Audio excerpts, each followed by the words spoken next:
Bom dia, meus amigos, minhas amigas, sejam bem-vindos a mais um Chimarrão com Amália. Hoje, dia 18 de agosto, terça-feira. Bom dia, Gabriel, bem-vindo. Estamos começando aqui mais um bate-papo nosso matinal. Eu trouxe algumas notícias para vocês.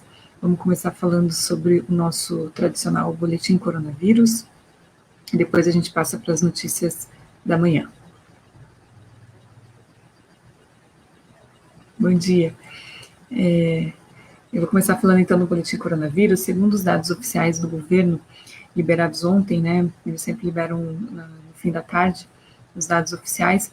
108.536 óbitos nós já tivemos desde o começo da pandemia, 684 nas últimas 24 horas. Esses números refletem, como vocês sabem bem, que eu já comentei diversas vezes, os dados do final de semana, e os dados do final de semana costumam ser menores, porque no final de semana eles apenas registram aqueles óbitos que de fato ocorreram no final de semana. Não registram óbitos que ocorreram antes, estão sendo investigados, né? Então, no final de semana, os números sempre são menores, por isso que a gente tem esse número aí de 684 óbitos em 24 horas. Aqui em Curitiba, nós tivemos 818 óbitos já desde o começo da pandemia, 13 de ontem para hoje. Estamos com 87% dos leitos de UTI exclusivos para coronavírus ocupados, o que nos deixa com 47 leitos exclusivos de UTI livres aqui em Curitiba. E aí eu já queria emendar no assunto do momento aqui para Curitiba, né, que ontem eu até comentei com vocês. O prefeito Rafael Greca assinou de fato o decreto que transforma a bandeira de alerta aqui em Curitiba de laranja, voltamos para a bandeira amarela. A gente estava aí desde junho com a bandeira laranja, com nível de alerta intermediário, nós não chegamos a ter bandeira vermelha aqui em Curitiba, nós ficamos aí nesse nível de alerta intermediário, onde vocês acompanharam aí vários vai e vem, né, que foram feitos nas decisões da prefeitura. Uma hora podia abrir academia, outra hora não podia, até em relação aos horários de funcionamento dos estabelecimentos comerciais aqui em Curitiba, né, teve bastante idas e vindas, e agora voltamos aí para a bandeira amarela, que foi um pouco decepcionante, principalmente para o pessoal de bares e casas noturnas e tudo mais, que ainda não teve suas atividades liberadas. O prefeito ontem disse que no final de semana ele disse que iria devolver a vida normal a Curitiba, e o fato é que alguns estabelecimentos ainda continuam proibidos de funcionar. Bom dia, Alex, bom dia, Camila, P. Borba, bom dia, MCR Embalagens e o Marco Advogado, e para minha tia também que está aqui no Facebook. Bom dia, Magia. Então, o fato é que essa vida normal que o prefeito prometeu não veio ainda, e obviamente que a gente sabe que vida normal mesmo a gente não ia ter, mas as pessoas estavam esperando aí um pouco mais de flexibilidade nesse novo decreto, e foi um pouco decepcionante, né? Então, por exemplo, teatro, cinemas, essas coisas continuam proibidos, mas foi autorizado agora o funcionamento de parques e praças, que eu tinha comentado com vocês ontem, que para mim não fazia nenhum sentido eles estarem fechados, né? Por que o prefeito fechou parques e praças, né? As pessoas podiam ir lá fazer uma atividade ao ar livre, sem aglomeração de pessoas, mas esses locais estavam fechados e provocando situações como as que o Alex comentou ontem com a gente, né? Onde o MON ali, o Museu do Olho aqui de Curitiba, que é o Museu Oscar Niemeyer, né? Por isso chama MON, mas a gente chama de Museu do Olho, tem um gramado bem grande lá na frente e ali não tem como fechar, então as pessoas acabavam indo para lá, sentavam por ali, e aí sim gerava aglomeração, porque era quase o único lugar que dava para frequentar nesse sentido aqui em Curitiba. Então o decreto veio e o decreto foi decepcionante, essa que é a verdade. Bom dia, Antônio, Afonso e Assanã e Marcelo Diniz, bem-vindo. Jaque, bem-vindo. Então o decreto veio e o decreto foi um pouco decepcionante. A notícia boa é que feiras livres podem agora funcionar também durante o final de semana. A gente questionou muito isso aqui, por que as feiras livres podiam funcionar durante a semana e sábado e domingo não. Tem bastante gente que depende do sustento da feira que acontece no final de semana, principalmente aquela feirinha ali do Largo da Ordem, que é uma feira bem tradicional aqui de Curitiba, e que tem alguns artesãos que têm ali a sua única fonte de renda, né? Porque é uma feira bem tradicional, tem bastante movimento e tudo mais, gira bastante vendas, e aí algumas pessoas têm ali a sua única fonte de renda. Então, pelo menos isso voltou a ser liberado, pode funcionar agora no final de semana. Bom dia, Jaque, Zé, Pele e Manu, bem-vindos. A Manu é nossa pré-candidata a vereadora lá em Floripa, pelo Novo. Bem-vinda, Manu. Está fazendo um trabalho bem legal lá. O Alex está perguntando, a Feira do Largo da Ordem vai ter no final de semana? Sim, agora com esse novo decreto foi liberado feiras no final de semana, que faz total sentido, né? Se elas estavam autorizadas durante a semana, por que estavam proibidas no final de semana?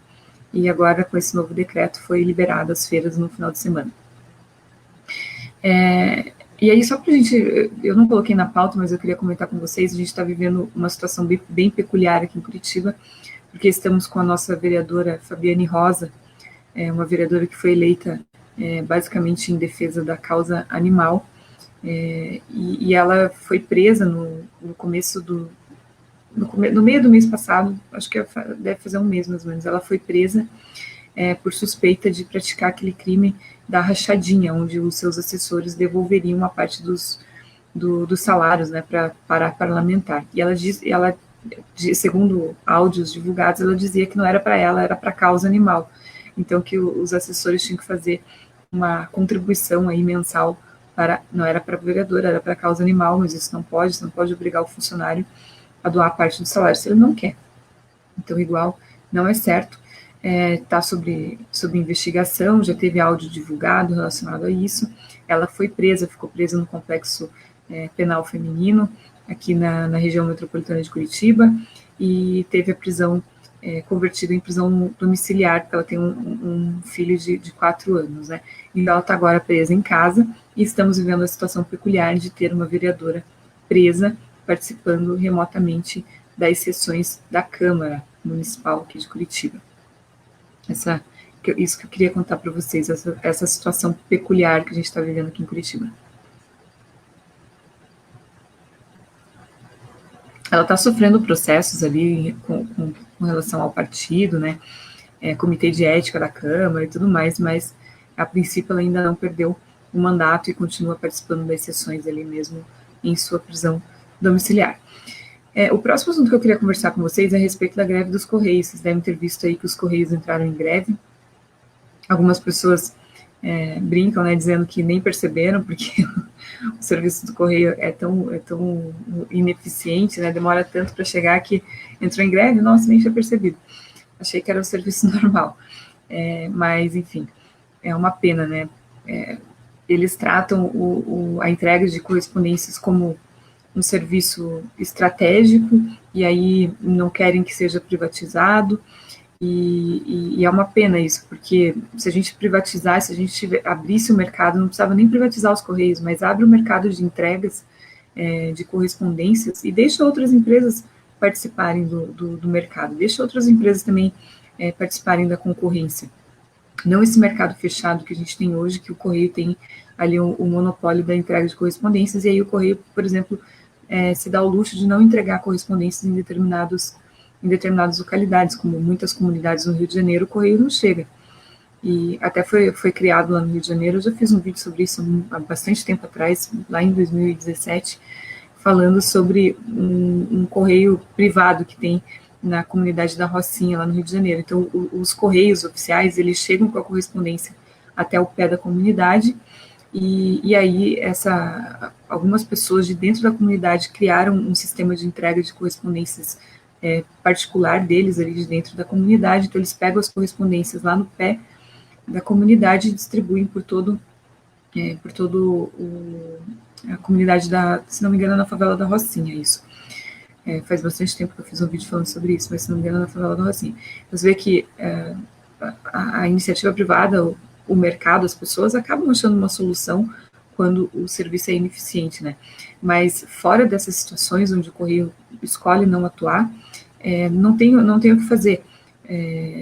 a gente fica refém do único serviço de entregas de correspondências que é dos Correios. E aí os funcionários, um dos motivos da greve é que os funcionários dos Correios não querem que privatize os Correios.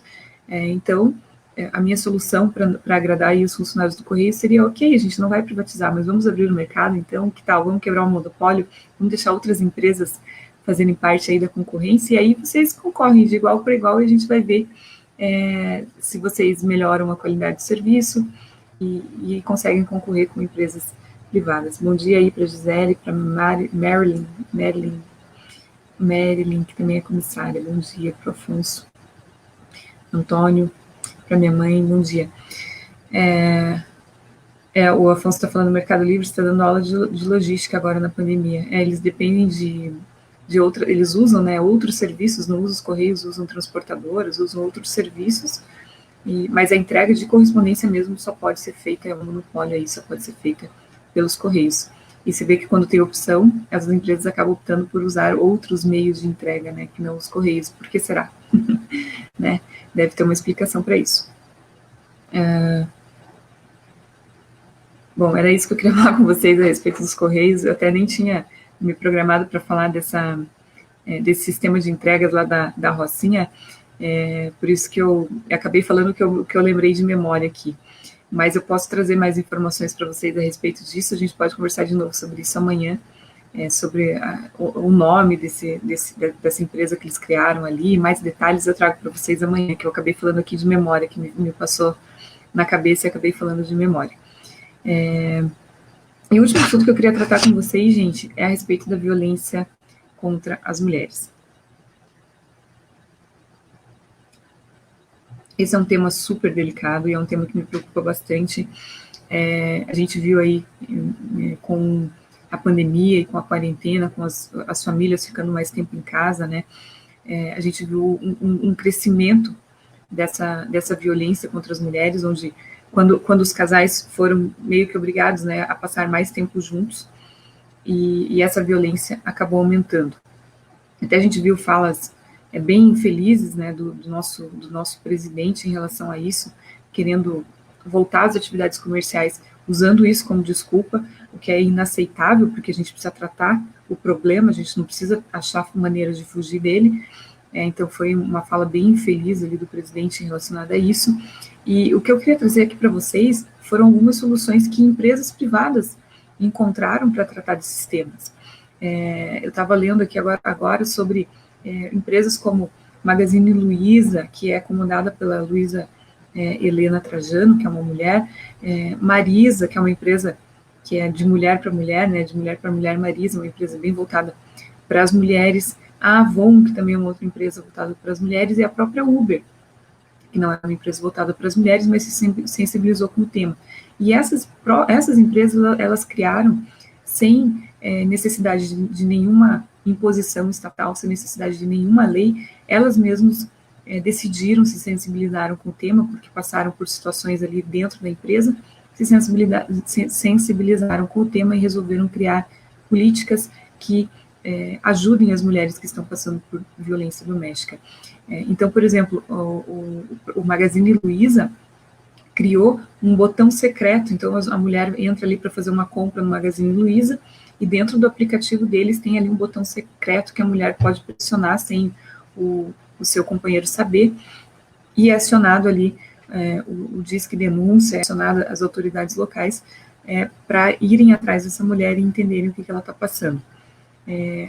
A Marisa, por exemplo, as lojas Marisa, eles fazem um trabalho de conscientização dos homens, então tem nos banheiros masculinos da empresa, tem ali cartazes, né, falando sobre o respeito às mulheres, para os agressores, olha só, já estou aqui acusando os homens, para os homens e para as mulheres também, eles fazem palestras para falar sobre esse tema de violência doméstica, então eles trazem para o ambiente corporativo, e isso eles entendem que acaba gerando um certo constrangimento dos homens, onde eles acabam ficando, tendo um pouco mais de vergonha na cara, vamos dizer assim, e acabam agredindo menos ou diminuindo as situações em que as agressões acontecem. E para as mulheres, obviamente, eles têm ali sistemas de notificação, por exemplo, eles têm códigos ali, a Marisa usa códigos onde as mulheres podem conversar com seus gestores através do WhatsApp, como se estivessem conversando normalmente, mas usando alguns códigos que seus gestores entendem que aquela mulher está passando por uma situação de violência. Eles deram um exemplo até na reportagem, se a mulher começar a falar de determinado filme, você assistiu tal filme? A gestora já sabe que aquele é um código e que a mulher está passando por uma situação de violência, e aí a própria gestora faz ali o acionamento das autoridades competentes, eles mudam a conta de pagamento da mulher, se for o caso, para que o homem não tenha acesso aos recursos financeiros, né, dessa mulher, porque o que acontece muitas vezes é que a mulher fica refém por conta da grana, né. Então, a Marisa acaba mudando, também oferece essa opção de mudar a conta onde está sendo feito o pagamento do salário da mulher, oferece a opção de transferir a mulher para outras localidades, para outras unidades da loja, onde eles tenham operação. Então, são iniciativas das lojas que são tomadas sem a necessidade do governo. Deixa eu atender aqui no interfone e amanhã a gente volta. Eu queria terminar de falar desse assunto, mas amanhã a gente fala mais um pouquinho aqui. Tá bom, gente? Muito obrigada pela presença de vocês e até amanhã. Tchau, tchau.